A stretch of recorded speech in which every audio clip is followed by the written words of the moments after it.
we'll just be running through some superlatives that I'd like to see you give to some campaigns, if that makes sense. Yeah. What is the campaign you'd recommend most to beginners? Fantasy High. It's our first season. You see all of us learning the game a little bit as we go, because even the people who had played D&D before had not necessarily played D&D 5e before. Yeah, I hadn't DM'd 5e. You hadn't DM'd before. This is Beardsley's first time playing at all. And so us learning it, I think, helps other people to learn it. Yeah, totally. It's a great on ramp, and also the story. It's all about the very first episode of Fantasy High is the beginning begins. Yes. It's our first episode together. We're learning the edition and the game together, and the characters are meeting and starting their event. Everything about it is a welcome to a beginner. Totally. I think. Yeah. I will say though, for some people who think that maybe they don't like fantasy, Unsleeping City is awesome because it's just straight up magical realism. All the stuff that comes in is so colored in real life experience, and it's just a really poetic season. I love the Unsleeping I think setting. that could be great. Yeah, I dig that too. What is a campaign setting that you would most like to revisit? Starstruck. We've been talking about it. Anarch Era is just so fun. It's just so fun. It's such a fun world. Silly. We get to play silly little guys. Yeah. Just The run it stakes away are so high but also low. Yes. Yes. That's just fun. High, low stakes is Yes. a great spot to be in. Yeah, it's we gotta pay our rent, which is very high stakes when you really do need to pay your rent. Really need to pay rent. The casino. Yes. I got your Polter's license right here. It's there's so many moments in there that are swings that the setting warmly welcomes that might have to get more cruelly punished in a different genre. Yes. It's very fun to get back in that world. Yeah. And what is the most emotionally devastating campaign? Oh, easy. Fantasy High. You know exactly which setting. You know exactly which setting. It's the one where Ruby died. Yes. That's the one where we all get to explore imagining what if a family member died. Yes. It's so funny because we went into that going, I don't know if we want to do full crazy sad. Let's be a family, so at least we have each other. Absolutely made it sadder. Emily not sit at the table for the episodes where She didn't sit at the episode. She appeared at the end of the next episode. Empty seat. Yeah.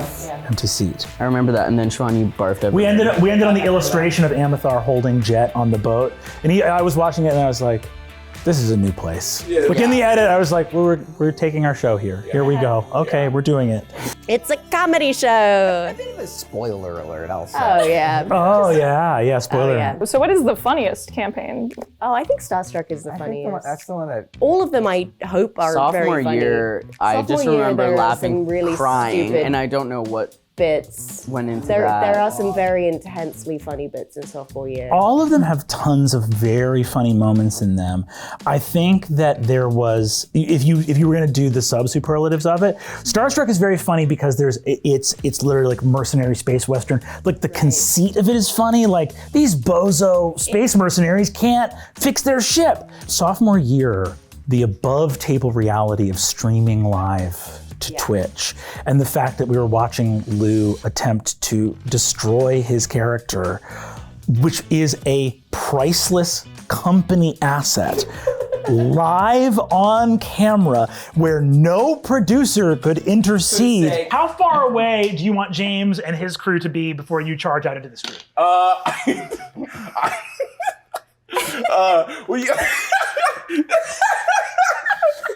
Are you laughing about how you're about to die? Yeah. Go ahead, go get anyone.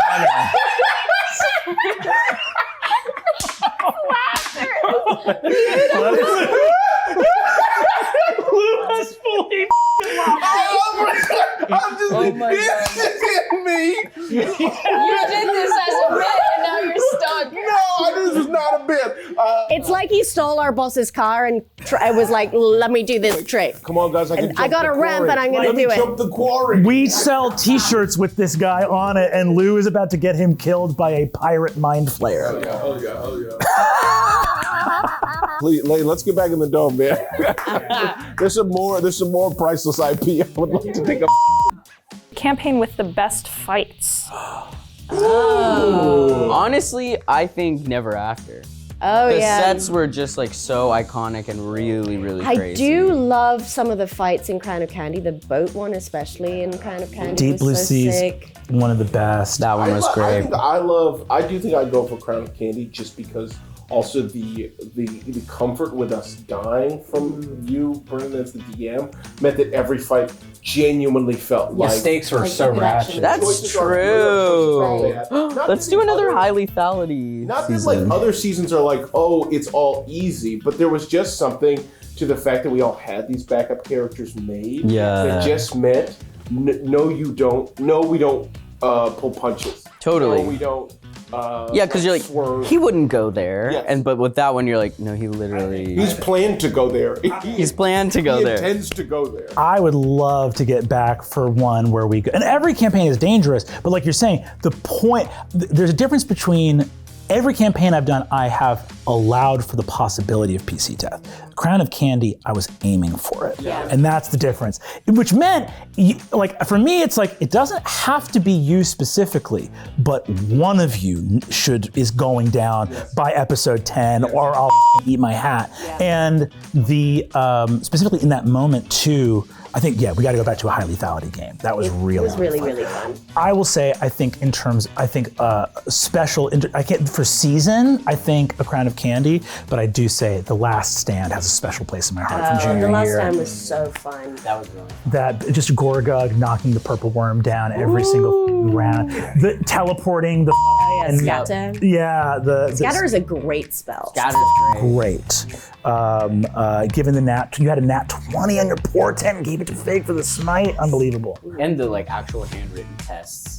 And Oh, obviously, yeah. the stamp. The Very stamp, doing the stamp, the academic nat 20s from Gorgug coming Yeah. back. It was great. We have fun. Most anti-capitalist campaign. Unsleeping Chapter 2. All of them? All of them, yeah. All But of them. definitely Unsleeping Chapter 2 was like Yes. Amazon. Amazon. Yes, yeah, Amazon. underline. Yeah. Yes, What's the absolutely. AC on these guys, these robots? Yeah, what's the AC on these What's the AC on the robots? Exactly. They all are very anti-capitalist. Yeah, I think so. What was the name of the company in Sleepy City? Gladiator. Gladiator. Amazon. Amazon. Well, I think it was there. I think the reason that Unsleeping 2 for me is the one that was the most pointed is there are versions of anti-capitalism in A Crown of Candy, but in Crown of Candy, it's about feudalism. Right. It's like it's pre-capitalist. Pre-capitalist. Like there's commerce, right? But like fundamentally, your bad guys are like feudal lords in the church, right? So it's like in Unsleeping 2, it's like literally after the defeated Amazon campus in Queens and but it was also, it's not only Gladiator, it's also Null as the sort of Marxist sort of theory of alienation and the idea of like, oh, I'm in a city of 8 million people and I feel so alone. Totally.